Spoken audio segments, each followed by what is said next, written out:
Un garçon nommé Edward gémit de douleur dans son bureau, mais il s'avère que toute cette scène n'est qu'une comédie. Edward souffre en réalité d'une maladie rare, la neurofibromatose, qui a défiguré son visage. Pour gagner sa vie, il tourne des publicités à petit budget. Plus tard, alors qu'il rentre chez lui en métro, Edward remarque que certains passagers le regardent et se moquent de lui. Mais il ne réagit pas et ne dit rien, car il est habitué. Peu après, il arrive à son immeuble, qui est plutôt miteux et sale. Edward se rend alors dans son appartement et découvre qu'une belle femme, Ingrid, a emménagé à côté de chez lui. La femme est un instant stupéfaite de le voir, mais elle se ressaisit rapidement et l'accueille amicalement. Plus tard, il entre enfin dans sa chambre, qui est tellement délabrée que de l'eau sale s'échappe du plafond. Au lieu de la réparer immédiatement, Edward se contente de poser une bassine sur le sol. Ce soir-là, alors qu'il est occupé à couper des oignons dans la cuisine, on frappe soudainement à la porte, Edward a peur et finit par se blesser au doigt. Il trouve sa nouvelle voisine Ingrid qui, constatant qu'Edward saigne, apporte immédiatement le matériel de premier secours. Il est clair qu'elle ne voit pas Edward comme un monstre et qu'elle se sent à l'aise avec lui.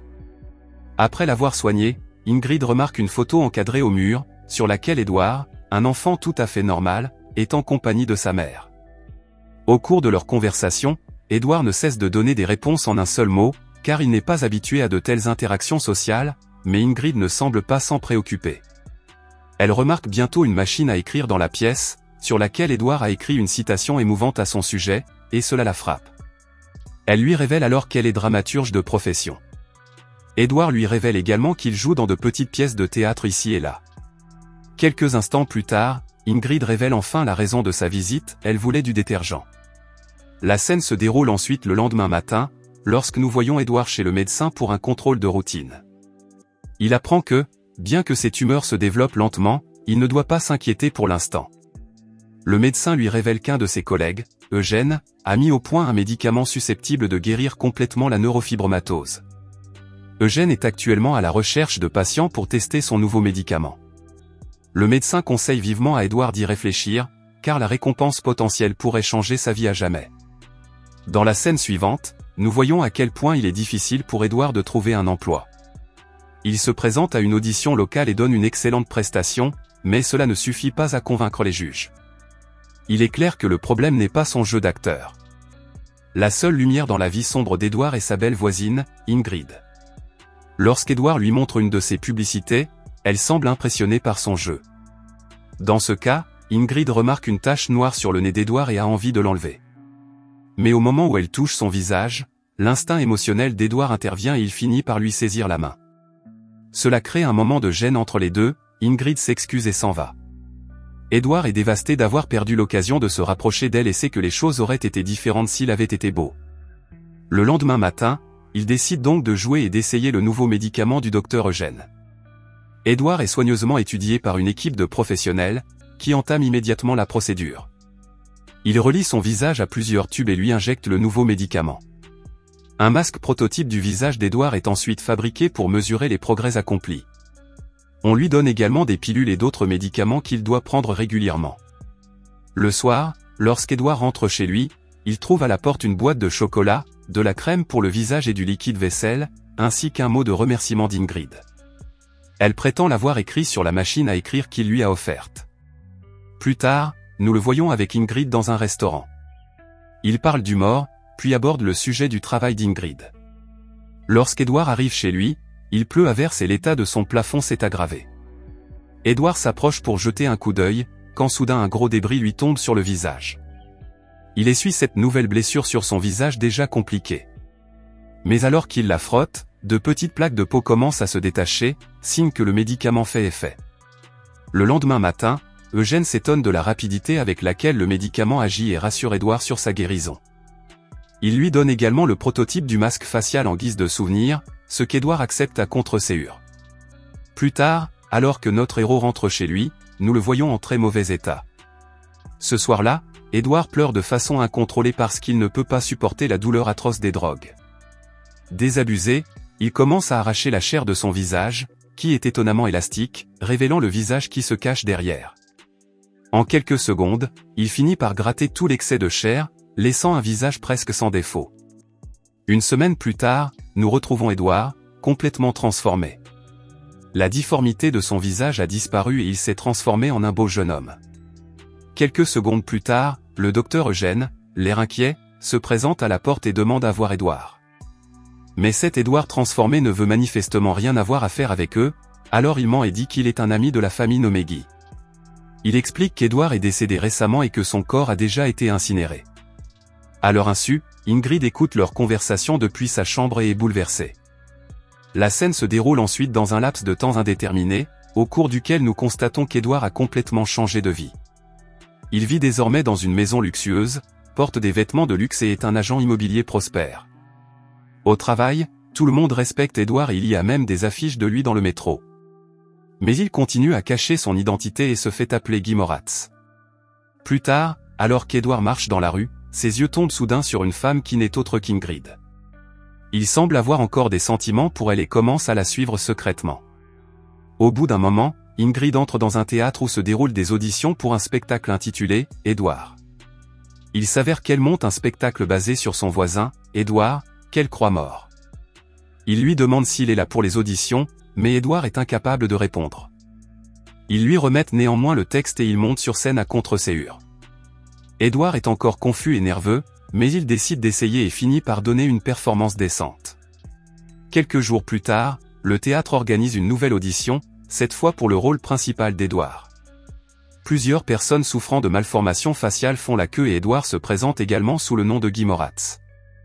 À l'entrée, une Ingrid confuse est surprise de voir le masque, et Édouard admet qu'il le porte pour se sentir comme le personnage. Cette fois, il semble plus confiant et, grâce à ses talents d'acteur et au fait qu'il est littéralement Édouard, il offre une performance spectaculaire. Ingrid est stupéfaite. Plus tard, nous voyons toute la troupe lors d'un dîner, au cours duquel Ingrid exprime son admiration pour son jeu. Édouard ment en disant qu'il a été inspiré par son ami décédé, qui souffrait lui aussi de neurofibromatose. Après le dîner, Ingrid l'emmène dans son appartement, où Édouard se tient devant sa vieille machine à écrire. Il s'avère qu'Ingrid a adopté l'animal lorsqu'il a disparu quelques mois plus tôt. Édouard est encore plus heureux lorsqu'il apprend qu'Ingrid a rompu avec son petit ami et qu'elle l'ignore désormais. Après avoir discuté et dansé, ils se rendent dans la chambre d'Ingrid et finissent par faire l'amour. Le lendemain matin, au théâtre, alors que le groupe est occupé à répéter, un inconnu atteint de neurofibromatose se présente. Il dit qu'il était là pour l'audition, mais que maintenant que le rôle a été attribué, il souhaite bonne chance à tout le monde et s'en va. Dans la scène suivante, nous voyons Édouard avec ses amis promoteurs immobiliers, au moment où le même homme atteint de neurofibromatose se présente et s'adresse à lui par son vrai nom. Les autres sont stupéfaits et demandent qui est cet Édouard, et le type finit par révéler qu'il travaille sur une pièce de théâtre. Il se présente alors sous le nom d'Oswald et s'excuse s'il a causé des désagréments avant de partir. Au fil des jours, Édouard et Ingrid commencent à avoir des désaccords au sujet de la pièce. C'est alors qu'apparaît Oswald, sûr de lui et charismatique, qui finit par révéler que Guy Moratz est également agent immobilier. Ingrid est évidemment stupéfaite par cette information et demande à Oswald s'il veut observer leur pièce. Il répond immédiatement par l'affirmative et le groupe continue à s'entraîner. Ce soir-là, Oswald est invité à dîner et parvient à impressionner Ingrid et les autres par ses discours élégants. Un soir, Ingrid l'informe bêtement qu'elle a changé le scénario. Désormais, le rôle principal sera attribué à Oswald, qui ressemble le plus à Édouard, tandis que Guy Moratz deviendra un personnage secondaire. Notre héros est furieux de cette décision et argumente pendant un moment. Le pauvre Édouard n'a d'autre choix que d'accepter la décision. Quelques semaines plus tard, la pièce est enfin publiée et remporte un succès critique. Bien qu'Édouard devienne quelque peu populaire, il n'est pas du tout heureux car Oswald a accaparé tous les feux de la rampe et même l'attention d'Ingrid. Malheureusement, les choses vont de mal en pis pour Édouard. Quelques jours plus tard, Ingrid l'informe qu'il n'est plus requis dans le spectacle. À partir de ce jour, Édouard devient paranoïaque et commence à espionner Oswald. Il remarque que l'homme joue avec une femme et un petit enfant, ce qui laisse penser qu'il a une famille. Édouard transmet cette information à Ingrid, qui ne semble pas du tout ravie de sa présence. Elle lui révèle également qu'Oswald va s'installer dans l'appartement voisin, celui-là même qu'Édouard occupe depuis de nombreuses années. Après avoir appris la nouvelle, Édouard est tellement furieux de la situation qu'il se rend dans son ancien appartement et fait à nouveau un trou dans le plafond. Sa vie d'agent immobilier en prend également un coup, car un Édouard délirant commence à traiter avec ses clients en portant le masque déformé. Pour ne rien arranger, il s'introduit un jour dans son bureau et quitte définitivement son emploi. Edward se rend alors directement au théâtre et tente d'attaquer Oswald, qu'il tient pour responsable de tous ses malheurs. Mais au cours de la bagarre, une partie du décor tombe sur Edward, lui brisant bras et jambes.